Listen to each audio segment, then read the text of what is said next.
que le monde a été créé Be'asara Ma'amarot, ouais, par 10 paroles.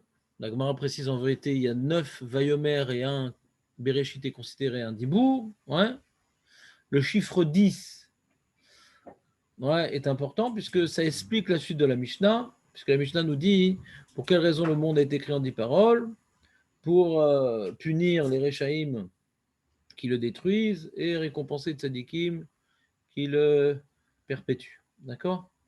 Alors, la Mishnah elle est assez, comment dirais-je, dense en termes d'information, parce que bon, anti-parole, donc ça augmente la punition. Ça. Alors, on a expliqué, comme nous a rappelé Aurel, que le chiffre 10 correspond à une notion de shlemut. Une notion de shlemut, il y a une shlemut dans le monde. Et que Hachem il a créé ce monde, pas comme étant, bon, il faut le faire. Non, c'est son projet, c'est important, c'est une réalité dans laquelle qui est apte à recevoir sa présence. C'est une réalité qui est apte à recevoir sa présence. C'est ce que Aurel nous a rappelé avec la Gdusha. 10, c'est la notion de multiples facettes qui peuvent être réunies pour la gloire d'une réalité qui dépasse ces éléments. Ouais. La notion du minyan. On s'efface pour Hachem. Donc le 10, c'est l'effacement pour arriver à une harmonie, une unité dans la diversité. Donc ce monde étant tellement important qu'il a été créé de telle sorte qu'il est apte à recevoir la présence divine, que celui qui va à l'encontre du projet divin, il est particulièrement puni, et celui qui va dans la direction d'Hachem, il est particulièrement récompensé. Ça, c'est l'idée qu'il faut retenir de base. Et après, on a parlé de Amira, de Dibour, de Bereshit, de trucs, ouais, qui venaient confirmer l'idée que le monde Bémet, il est apte à recevoir sa présence, parce qu'il y a une unité dans le monde, il y a une possibilité de revenir à l'unité originelle, ouais, l'énergie première, qui est le Dibour. C'est pas très clair, hein, la différence entre le Dibour et Amira. Non, je suis sûr que c'est pas clair. J'en ai aucun doute. Léon, t'as compris la différence entre Dibour et Amira? Ouais. Voilà. Bah, pourquoi tu ne demandes pas à Léon, Jonathan? Mais le jour où tu me diras que ça sera clair, Jonathan, le jour où tu me diras que ça sera clair. Pourquoi je vais prendre un intermédiaire? Le sauf-faire, mais c'est moi, je vais te faire beaucoup sauf-faire, moi, attention. Alors, non, moi, je préfère l'explication de Léon. Alors, le Dibour, c'était la volonté de créer l'énergie première. Ensuite, il y a eu les paroles qui ont confirmé ça, qui ont formé. Donner une forme à cette énergie première. Cette volonté. Voilà. C'est ça l'Amira. Ouais.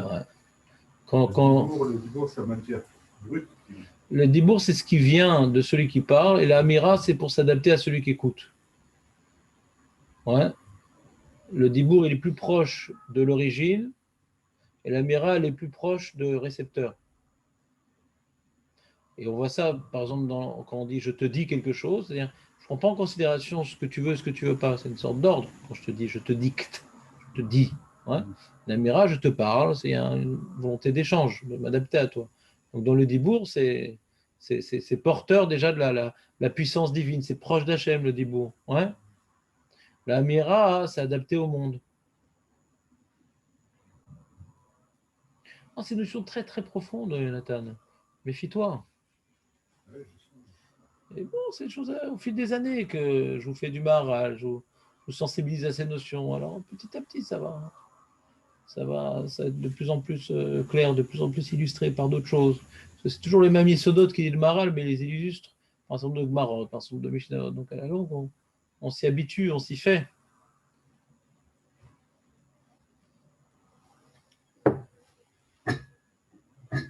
Donc ça, c'était la première Mishnah du Perek Ramishi.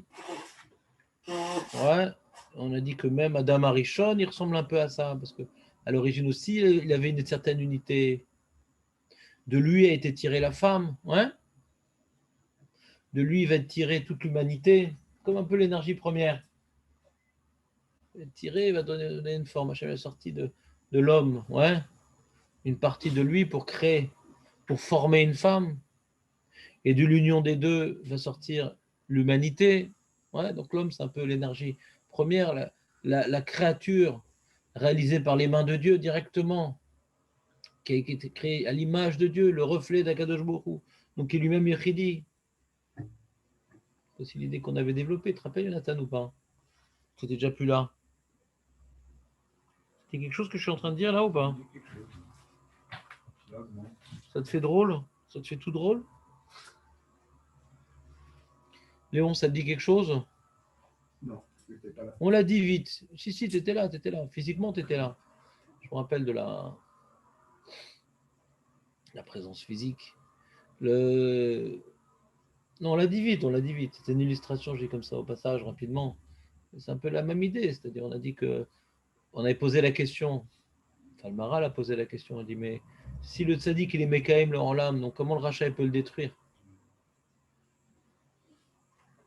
Ça se compense. Il dit chacun il doit incarner une facette. Il dit le Maral, comme l'homme a été créé, il dit, donc pour chacun le monde existe. Il y a un monde de chacun, il y a un univers pour chacun en réel.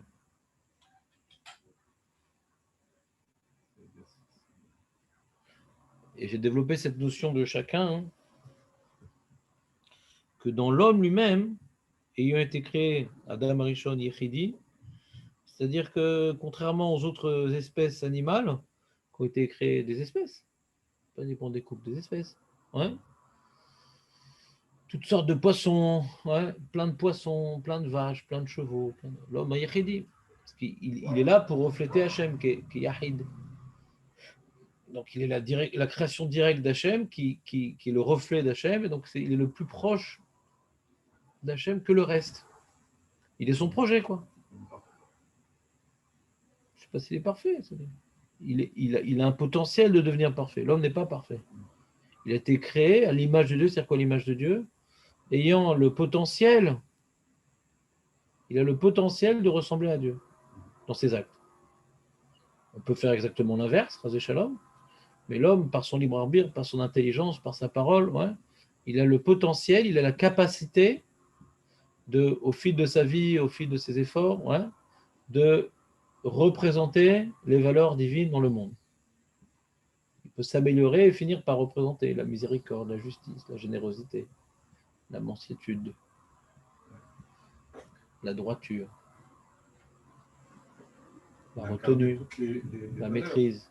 Adam. Comment? Lui, il englobait toutes les valeurs et en potentiel avait les. Oui, tout. C'est comme l'énergie première. Aujourd'hui, on va incarner une ou deux valeurs. Exactement. Après, il y a la complémentarité, ouais, des 12 tribus, des familles dans les 12 tribus, puisque après que la Torah a été donnée au Ham Israël, il n'y a que nous qui pouvons incarner le Tselem Elohim. Les Goïms, ils ne peuvent plus, parce qu'ils n'ont plus le mode d'emploi.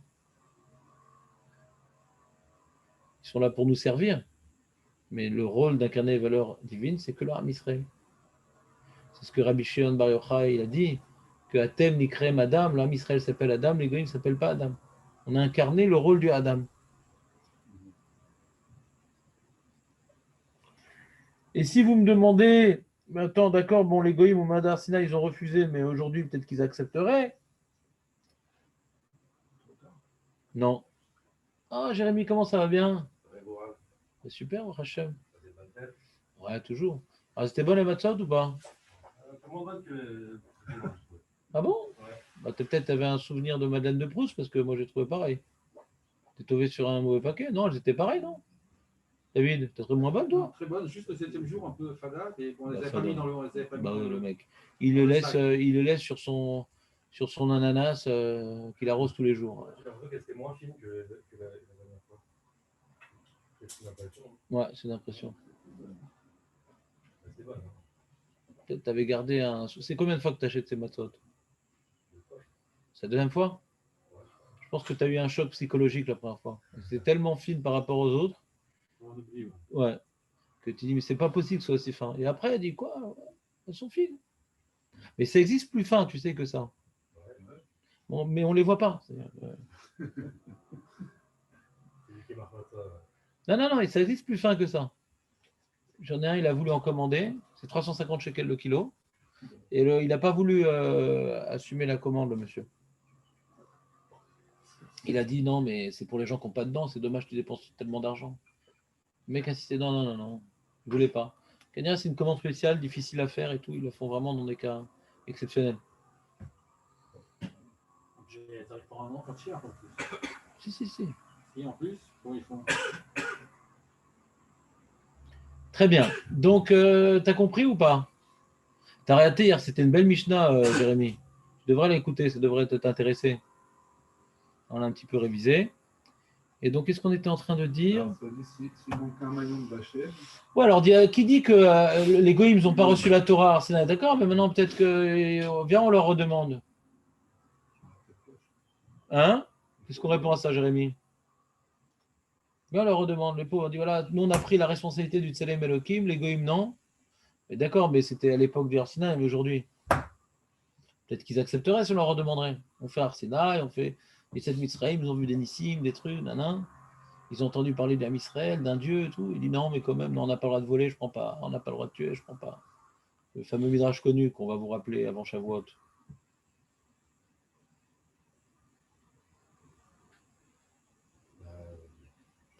Les goïms, Bechol Dorvador, ouais, Bechol Dorvador, les goïms prouvent qu'ils ne veulent pas de la Torah. Pourquoi? Parce qu'aujourd'hui, la majorité des goïms, c'est des musulmans et des chrétiens. Ouais. Et ils ont la Torah. Et ils disent qu'ils accomplissent la Torah alors qu'ils mangent du cochon. Ouais. Alors qu'ils tuent. C'est-à-dire qu'ils ont le texte et ils le falsifient. Donc ils prouvent qu'ils n'ont aucun idéalisme de recevoir la Torah. Chaque goy prouve qu'il ne veut pas de la Torah. Il y a certains goïms, putain, mais il dit, mais c'est quoi, je ne comprends pas, pourquoi c'est écrit ça, on ne fait pas, nanana. Il y a quelques goïms qui devaient être des guérim, ouais, qui se posent la question, je ne comprends pas. Il y a tout un message qu'on dit que c'est Émet et que c'est donné à ça vient d'Hachem et que ça a été donné au peuple juif, et nous on est nouveau au peuple juif. Bon, c'est-à-dire, mais et pourquoi ce qui est écrit dedans on ne le fait pas alors? C'est bizarre quand même. Il y a écrit de nombreuses reprises dans la Torah que ce sera les Olam Vaed, ouais, la Netzar, ça ne changera jamais. Alors comment on a changé le message? Comment c'est possible? Donc tu vois le manque d'idéalisme des goïms que aujourd'hui aussi ils auraient dit non, il y a écrit ça dans la Torah, je ne prends pas. Ce qui s'est passé même que c'est écrit, ils disent non, c'est l'Avdavka. C'est l'Avdavka, comment tu peux dire l'Avdavka? Tu vois le manque d'idéalisme des goïms, c'est-à-dire chaque génération ils prouvent qu'ils ne veulent pas de la Torah. Kol dor va dor. Aujourd'hui, un goy qui ne connaît pas les 10 commandements, ouais, c'est ce qui s'appelle un primitif. Tous les goys me connaissent. Ils ont vu le film, on leur a raconté l'histoire. Et malgré tout, ils s'en fichent royalement des 10 commandements.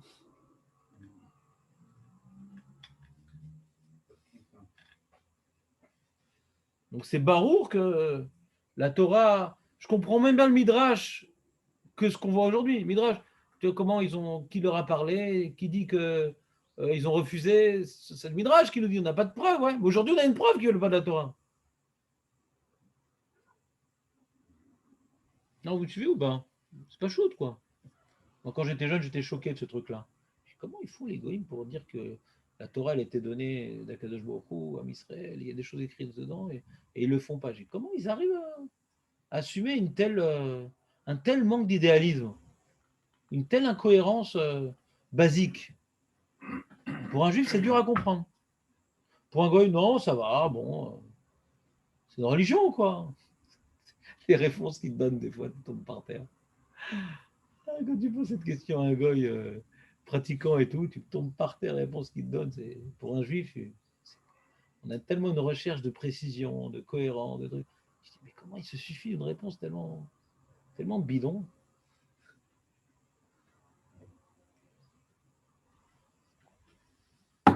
Alors pas Claude. Il s'en fout de la Torah. Il s'en fout du Hémet et il s'en fout d'Akadosh Baruch Hu. Il est là pour le lamazé. Il a un petit message pour éduquer ses enfants, pour un peu de culture. Mais il s'en fout du Hémet. Les évangélistes disent quand même que voilà, il faut soutenir les juifs sur leur terre parce que ça va amener le. On s'en fout de ça. Non. Pourquoi ils n'accomplissent pas la Torah si elle est vraie? Moins Ils accomplissent que- pas. Mais c'est écrit 613 minutes. Pourquoi ils ne les font pas? Voilà, ils accomplissent, ils soutiennent les Juifs à rester sur leur terre. Mais Et là, il y a un message qui est écrit qu'ils n'accomplissent pas. Comment tu dis que cette Torah, elle est vraie? Ouais. Et qu'elle a pu changer puisqu'elle dit elle-même qu'elle ne changera pas. c'est d'accord. C'est ça que je suis en train de parler. On s'en fout. On ne parle pas ici d'une religion politique qui soutient les Juifs. On s'en fout de la politique. Que des chrétiens qui C'est soient, des évangélistes. qu'il y ait des chrétiens qui soient sionistes. On s'en fout. On parle maintenant du message de la Torah. Tu crois en Dieu et tu crois que cette Torah, elle est éternelle et tu la changes. Comment ça ne te dérange pas? Et j'ai entendu plusieurs disputations entre des curés, des rabbins, etc. Les arguments des curés, c'est complètement débile, quoi. Ça ne tient pas debout. Amusez-vous une fois à écouter une telle discussion, vous allez voir, c'est d'une incohérence, d'une manque de recherche de vérité, et ça ne les dérange pas, quoi. Le manque d'idéalisme ne dérange que le juif. Ça dérange que le juif. Je n'ai pas dit tous les juifs, mais globalement le juif. Le juif, il est très, très gêné par l'incohérence. Le goy, ça ne gêne pas du tout. Donc, on continue. Donc, deuxième Mishnah. J'ai envie de faire de la Gemara aujourd'hui quand même.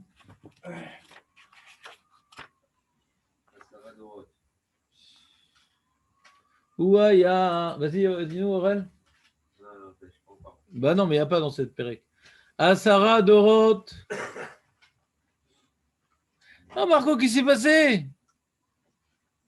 Comme dirait le crapaud, mieux vaut tétard que jamais, mais quand même. Tu sais, c'est la rentrée scolaire, il est où ton sac à dos? Ouais, c'est la rentrée scolaire, ouais. La rentrée scolaire. Ah, donc tu as mis ta fille à l'école. Ouais. Achète-lui une voiture. Ouais. Difficile. Asara Dorot. Miadam Vead Noir. 10 générations. Miadam Vead Noir. Léodia Kama Erech Hapaim Lefanaou. Shikol Adorot Ayu Machisim. Ubaim Atcheivi Alem Amaboul.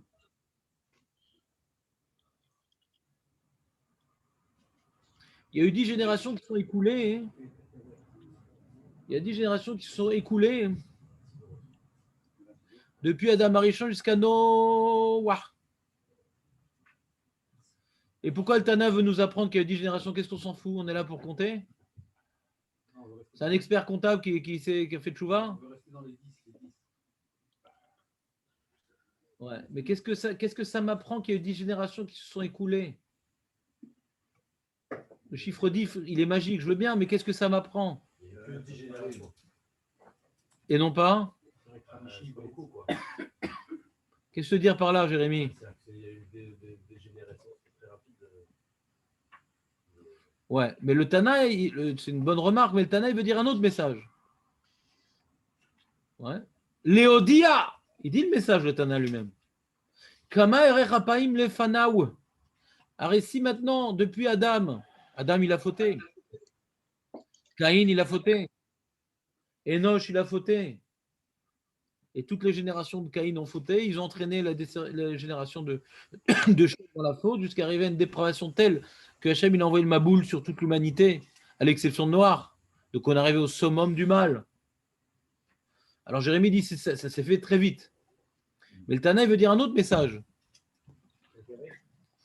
On est en train de faire le Sioum, Perek E. On a fait dans ce Beth Midrash le Perek Aleph, on a fait dans ce Beth Midrash le Perek Bet, Youn, on a fait dans ce Beth Midrash le Perek Gimel, le Perek Dalet, c'était il y a 2 ans. L'année dernière, on a repris un peu le Perek Aleph. Vous voyez, Sodot, Maharal sur Perek Avot, qui vous avez pas trop plu d'ailleurs. Ça vous avez trop long, trop compliqué. Vous n'avez pas trop aimé l'expérience de l'année dernière en Zoom de Perek Avot. Ouais, moi j'ai beaucoup aimé. Et ouais, bon, pas tout le monde. Et là, on va faire le Sioum vous Hachem cette année, on va finir le Perek et comme ça on aura fini Pirkei Avot. Parce que Kayadoua, il y a 5 prakim dans Pirkei Avot. Le 6e Perek, c'est pas Pirkei Avot. J'ai déjà dit hier, David. Ouais. C'est comme ça. Pirkei Avot, il y a 5 prakim. Je peux me demander pourquoi. C'est comme dit pourquoi il y a 10 doigts. Parce qu'il n'y a pas 11 doigts. Sur mon livre, il y a écrit Perek Shishi. Ouais, c'est pas Pirkei Avot. Ah, et c'est écrit en haut Perkei Avot. Ben, c'est pas grave, change de livre. Genre, C'est pas Pirkei Avot. Ne mets pas dans ton cou, toi. De là, tu apprends que Ishmatzliar, il est limité comme le Sidour quand même. c'est pas Non, c'est pas Ishmael. Hein. Avodat C'est tous Taleb, les c'est la livres. même chose que Ishmatzliar. C'est tous les C'est le livres. même. C'est Amrou aussi, c'est vrai. Bah oui, mais ça c'est sûr. Tu es en train de Est-ce qu'il y a un livre dénigrer le meilleur livre de. M'en fiche. Ah. En tout cas, personne ne dira au monde Ouais. que le Pérec Shishi, c'est Pirkei Avot. Ah ouais? Personne ne le dira. L'imprimeur peut faire cette erreur dramatique. Ouais. C'est quoi alors? Comment on appelle ce Pérec? Pérec de quoi? Ben, c'est une braïta. Tu vois, chez moi, il y a marqué, par exemple, tu vois, Perek Kinyan Torah. D'accord? Ça a été rajouté parce qu'il y a 6 semaines Ah, voilà. pour compléter. C'est tout. Ah, uniquement ça. Voilà. Et d'ailleurs, tu vois comment c'est écrit. Shanu Rachamim. Shanu Rachamim, Belachon Amishna, Baour Shebar, Baem Bemishmata. Tu vois qu'il y a une introduction. Shanu Rachamim, Belachon Amishna. Donc, ce n'est pas une Mishnah. Tu vois le début du Père Gigi? Ouais. Ils ont enseigné comme la Lachon de la Mishnah. Mais ce n'est pas une Mishnah, c'est une Braïta. Quand tu même ça, tu ne l'as même pas lu. Moi, personne ne m'a jamais dit ça. Non, non, David, ce n'est pas une preuve. Ce n'est pas ce que tu ne le sais plus, que tu ne l'as jamais entendu. Non, mais On a de nombreuses preuves du contraire. Donc,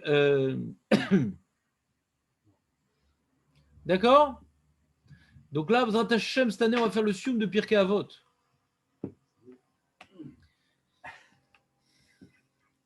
Ça fait combien d'années? Tu n'étais pas né. Ouais. Donc, le Odia, qu'est-ce que ça vient m'apprendre ces 10 générations? Qu'une génération de fauteurs, tous des fauteurs, c'est grave. Deuxième génération, c'est grave. Troisième génération, c'est grave. Quatrième génération, c'est grave. Alors Hachem il aurait dû les massacrer. Non, il est venu effacer de la carte toute l'humanité, à l'exception de Noir, après 10 générations. Léodia, Kama Erech Hapaim Lefanav. Tu vois Hachem comme quoi il est Erech Hapaim, il retient sa colère. Il retient sa colère. Chez Kol Adorot Ayumachisim ou Baim Atchevi Aleem Etme Amaboul. Toutes les Dorot, Ayumachisim, c'était des fauteurs tellement grands qu'ils faisaient des actes qui sont susceptibles de mettre en colère Dieu, qui n'est pas coléreux. Donc c'est très grave ce qu'ils faisaient. Ibrahim, c'est quoi? Machesim ou Baim, c'est une action de ING. Kol Adorot Ayumachisim, Veod Machisim, Veod Machisim, Machisim progressivement, ouais, de plus en plus, on va dire. Ad Shevi Aleem et Me'amaboul. Asara Dorot Menoach Vad Avraham. Quand il est mort, Noir, il avait quel âge, Avraham? T'aimes bien les chiffres, toi, David, David. C'est pas que tu retiens plus, mais t'aimes bien. Ouais. Je m'en souviens, on avait parlé. C'est pas important du tout. Tu peux zapper. Lorsque tu as oublié, c'est pas important en général. C'est-à-dire que Avraham, quand il est né, Noir était encore vivant. Hein.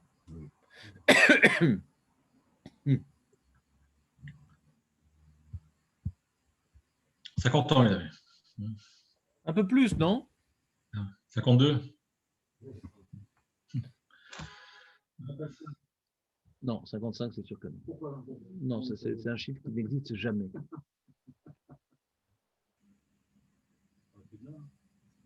« 75 ! Tu ne serais pas de la région parisienne par hasard, Jonathan? Non. On fait les enchères, ouais. Alors, Dis-le, c'est tout. je dis pas. Asara Dorot Menoir Vad Avraham. Tu as dit que c'est pas important, pourquoi tu je dis? L'Odia Kama Erech Hapaim Lefanav. Également, on voit après Noir la retombade. Alors qu'est-ce que ça m'apprend? La même chose? Non. Chez Kol Adorot Ayumachisim ou Baim, Ad Sheba Avraham, et là il y a quelque chose de nouveau avec Avraham. Vekibel Srar Kulam. Noir ou lo Kibel Srar Kulam. Noir Nitzal. Noir a été sauvé de cette humanité pervertie. Avraham, c'est pas uniquement qu'il a été sauvé, parce qu'il n'y a pas eu de Maboul, ouais. Il n'y a pas eu de Maboul à l'époque d'Avraham. Donc c'est pas qu'il a été épargné. Noir a été épargné. Avraham n'a pas été épargné. parce qu'il n'y a pas eu de châtiment. Mais il a fait des actions tellement importantes que ces bonnes actions étaient, comment dirais-je, proportionnellement équivalentes à ce que toutes ces générations auraient dû réaliser. Srar Kulam. Il a fait preuve de tellement d'idéalisme, tellement d'abnégation pour accomplir la volonté divine, qu'il a compensé tout ce que les 10 générations n'ont pas fait. Srar Kulam. C'est-à-dire s'ils avaient fait leur petite potée de religion tranquillos, d'être des gens bien, lui, il a fait un truc tellement extraordinaire qu'il a compensé les 10 générations de gens bien. Vous comprenez ou pas ce qui est écrit là? C'est énorme. Je comprends la colère de Dieu alors. Il n'y a pas. Non, mais pour les 10 générations. Si Il a attendu jusqu'à Abraham. Il a attendu jusqu'à Abraham. On voit le Erer Hapaim qu'il a attendu jusqu'à Abraham. En attendant, il n'est toujours pas là, Abraham. Il n'est toujours pas là. Donc, et il n'a pas massacré. Et il n'a pas massacré. Il n'a pas massacré. Et quand arrivé à Abraham, c'est pas uniquement qu'il a épargné, c'est qu'Abraham Avinu, il s'est distingué, qu'il a fait un acte qui incluait tout ce que il a fait des actes qui incluaient tout ce que les générations auraient dû faire. C'est-à-dire, il est devenu, quelque part, le seul représentant des bonnes actions. Après la recréation du monde, après le Maboul, l'homme devait se comporter d'une certaine manière, vu la gifle qui s'était pris avec le Maboul. Il n'a pas réagi. L'humanité n'a pas réagi. Non, ça aurait dû les remuer, le Maboul. Parce que Noach et ses enfants, ils étaient quand même conscients qu'il y avait Dieu, conscients qu'il y a une punition, ils auraient dû être remués. Il n'y avait personne, il ne restait plus que Noach et ses enfants. Et ses enfants. Alors, Après, pendant 10 générations. Et c'est les enfants des gens qui étaient les- témoins. Les générations qui sont venues, ils n'ont pas connu le Maboul. Ah ouais, ils sont Maboul alors. Ouais. Ouais, ils n'ont Parce pas que si connu le le papa ou le papy, il raconte, ouais, on croit. C'est-à-dire, a priori, Noach et les enfants, ils ont transmis le Maboul. Il y a une preuve, d'ailleurs, marquée. Rachi rapporte le Midrash que jusqu'à Bilam, ils faisaient attention, les Goïm aux Harayot, aux relations incestueuses. Et Bilam, il a poussé les filles de Moab à aller avec, à se laisser aller aux Harayot. Ouais. Et ça, depuis le Maboul, les Goïm, ils faisaient attention à ça. De ne pas avoir une dépravation morale au niveau des mœurs. Le rapport Trazal. Donc on voit que ça laissait des traces quand même, le Maboul.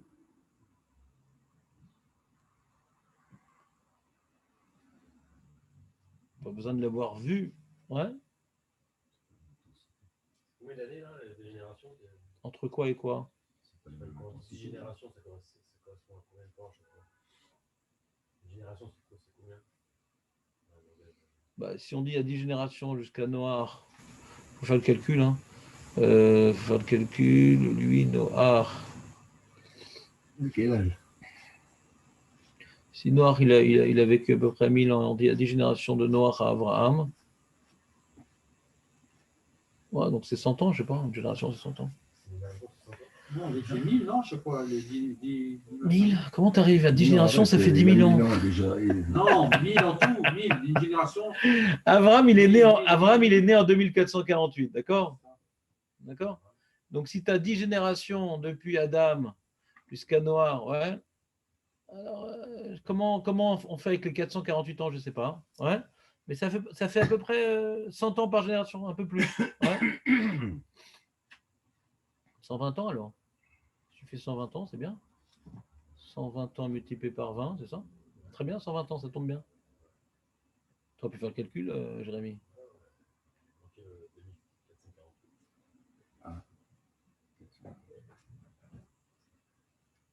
Mais non, qu'est-ce que je raconte? 2448, c'est le don de la Torah, je suis complètement débile. C'est le don de la Torah, je suis complètement débile. La naissance d'Abraham, c'est 1948. Oui, c'est ce que j'allais dire. Ouais, c'est complètement débile. Donc c'est 100 ans. Donc c'est 100 ans. Ouais. Voilà. Pour induire en erreur toute une génération. Et donc c'est à peu près 100 ans. Parce que je me rappelais qu'une génération, c'est 100 ans. Parce qu'il y avait marqué que, d'où je sais me rappeler que 100 ans, c'était une génération. C'est qu'il y a marqué qu'ils étaient bar onshim à 100 ans. C'est nous, c'est à 20 ans qu'on est bar onshim, eux, c'était à 100 ans. C'est pour ça que Hachem, il a fait que Noach, il ait des enfants tardivement pour que pour que quand il y ait le Maboul, ses enfants ils ont moins que 100 ans. Ça, même s'ils n'étaient pas aptes à être épargnés du Maboul, ouais, ils n'étaient pas encore Baronchim. Donc si on dit aujourd'hui une génération c'est 20 ans, on voit l'équivalent à l'époque c'est 100 ans. Quand Baranjin, c'est on peut recevoir des punitions. Ouais, c'est que aujourd'hui on dit jusqu'à 100 ans, la personne, elle est pas obligée d'assumer ses actes. Alors comment un jeune de 20 ans, je ne sais pas. C'est une question que j'ai toujours, parce que jusqu'à 13 ans, c'est la faute de ses parents. Et lui, il assume ses fautes à partir de 20 ans. Qu'est-ce qui se passe entre 13 et 20, je ne sais pas. Une fois, j'ai un petit peu étudié la question, j'ai failli trouver une réponse, mais ce n'est pas très clair. Ouais, j'ai oublié, je crois. Mais ce n'est pas très clair. Entre 13 et 20 ans, ce n'est pas très clair. En tout cas, c'est écrit dans Chazal. Ouais, ouais. Mais il y en a qui meurent quand même entre 13 et 20 ans. Ils meurent pour qui? Pourquoi? Ouais. À ce qu'on irait, il y a moins de midatadine, mais il y a quand même. Ouais. Un truc intermédiaire. Maintenant, Aurel, t'as compris ou pas? 1948. Non, Chazé Shalom. L'Avdil, Elef Avdalot. Il n'y a pas de hasard, Moshe. Il n'y a pas de hasard, ouais. C'est la naissance d'Abraham qui était Ovdé Avodazara. Donc on voit qu'il y a eu quand même besoin de 75 ans pour qu'il devienne un projet divin. Donc quand est-ce qu'on arrive à 75 ans de la création? Cette année. Dans 2 ans alors. Dans 2 ans, il y a le Lech Lecha. On devra sortir de Bibi, sortir de. Encore, il y a le 8e élection alors. Sortir de la Riloniut, sortir de l'Internet, Lech Lecha. 75 ans. Si ce chiffre, il n'est pas hasardeux de 1948. Donc, il faut dire qu'à 75 ans, il y a eu le Lech Lecha. Donc, ça y est, on doit sortir de toute le Urkazdim dans lequel nous sommes plongés. La fournaise de Dimona. Que je te dise. Pour l'instant, on est dans la séquence d'Abraham Avinu qui était plongée dans le chaos. Il n'y a pas encore la lumière d'Hachem. Il luttait contre la Vodazara, mais sans avoir vraiment un programme de vie. Donc il y a un combat en Israël quand même, identitaire. Il y a quand même beaucoup de gauchistes, mais parmi les gauchistes, c'est pas tous des pourris. Des fois des ignorants, des trucs. Ouais. Donc ils ne sont pas forcément contre l'identité juive, les gauchistes. Ils ont des comptes à régler contre Bibi, des comptes à régler contre ci, contre ça. Les gens, ils ne savent pas très bien utiliser leur libre arbitre pour voter. Et des fois, ils votent stam par réaction et non pas par choix réel qui représente leurs véritables idéaux. Donc, il ne faut pas mettre tous les gauchistes dans le même paquet. Hasvé Shalom. L'identité juive progresse en Eretz Israël. Bon, Hachem, ça progresse et ça ne fait que progresser. Très bien, donc on va s'arrêter là parce qu'on aimerait faire un peu de Gemara. Juste si on vient conclure la Mishnah. On a vu 2 enseignements de la Mishnah. Premier enseignement, que Hachem, il est miséricordieux. Voilà. Et deuxième enseignement, que Avraham Avinu, ouais, il a eu tellement de mérite qu'il a compensé toutes les mauvaises actions des générations précédentes. On va voir ce qu'on fait de ces 2 notions-là. Qu'est-ce que le Maharal il fait de ça pour connecter ça à la Mishnah d'avant et nous connecter ça à la Mishnah d'après? Parce que toute la particularité du Pirouche du Maharal, c'est de ne pas prendre chaque Mishnah comme étant un enseignement, mais de voir le Pérec comme étant un développement. Toujours il fait ça, c'est ce qu'on a fait depuis le début. Non, tu as oublié, mais on l'a fait. Surtout, ce qui t'avait ennuyé dans le Pérec Rishon, justement, c'est que j'avais expliqué l'évolution, j'ai rapporté propos du Maharal, l'évolution et la progression d'une Mishnah à l'autre. Le caractère complémentaire des Mishnayot qu'on a vu dans le premier Pérec qui était, à mes yeux, magnifique. Magnifique. Très bien. Alors, on a fini la première partie du cours. Passons à la deuxième partie du cours. Discussion. Razak, Jérémy, il a corrigé en direct live mon erreur fatale. Arrêtez l'enregistrement. Wiz.